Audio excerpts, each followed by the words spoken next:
Good morning, children. How are you? Fine, okay? Dear children, every day we come across many changes in our surroundings. These changes may involve one or more substances. As you know that all the substances have certain properties such as size, shape, color, smell, temperature, their composition, structure, etc.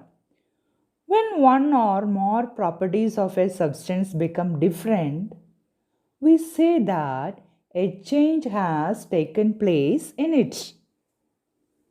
For example, your mother may ask you to dissolve sugar in water to make a cool drink.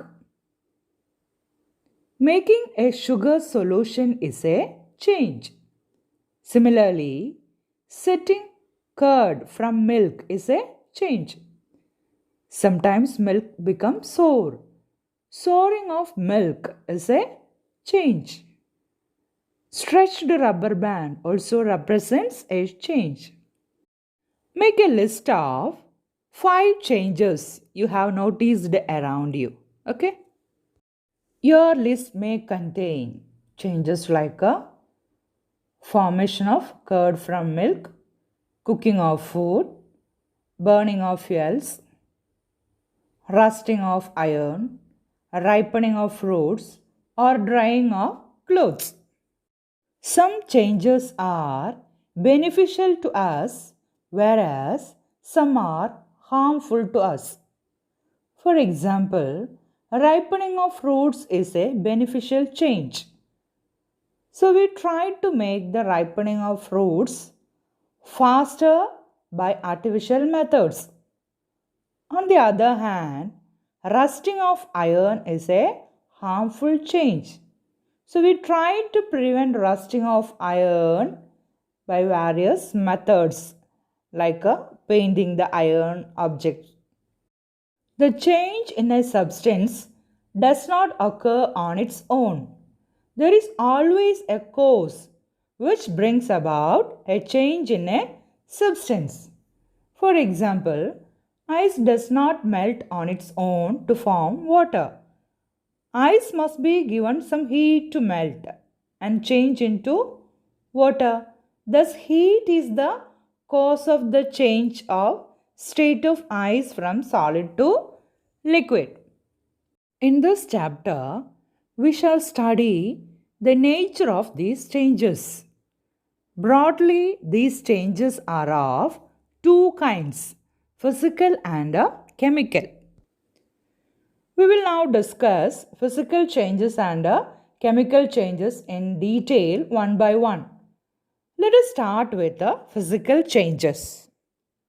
Those changes in which no new substance are formed are called physical changes. The changes in state, size, shape, and color of a substance are physical changes. The physical changes are temporary changes which can be easily reversed to form the original substance. Very little energy is either absorbed or evolved in physical changes. The important characteristics of a physical change are no new substance is formed in a physical change. It is a temporary change. That means it can be easily reversed. Very little energy either absorbed or evolved in a physical change. A temporary change in color may take place in a physical change. Now you know the characteristics of a physical change, is it? Let us take a sheet of paper and cut into 4 square pieces. Cut each square piece further into 4 square pieces. Lay these pieces on the floor or a table so that the pieces acquire the shape of the original piece of paper. Obviously, you cannot join the pieces back to make the original piece. But is there a change in the property of the paper? No. During the cutting of a sheet of paper into pieces of paper, only the size and shape of the paper has changed, but no new substance has been formed. So, the cutting of paper or tearing of paper is a physical change. We will now describe some of these physical changes in detail. Take some ice in a beaker or a glass and keep it aside for some time. We will see that ice melts to form water. Actually, ice kept in a beaker or a glass receives heat from the surrounding air to melt and form water. Though ice and water look different, they are both made of water molecules, that is H2O. This means that no new substance is formed during the melting of ice. Only a change in state takes place during the melting of ice. So, the melting of ice is a physical change.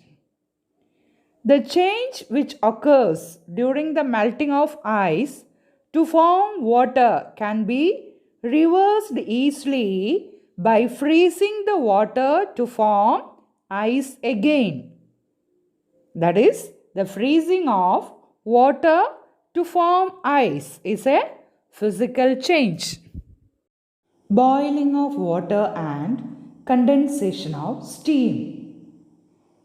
During the boiling of water, only a change in state from liquid to gas has taken place. Though water and steam look different, they are both made of water molecules. This means that no new substance is formed during the boiling of water. So, boiling of water is a physical change.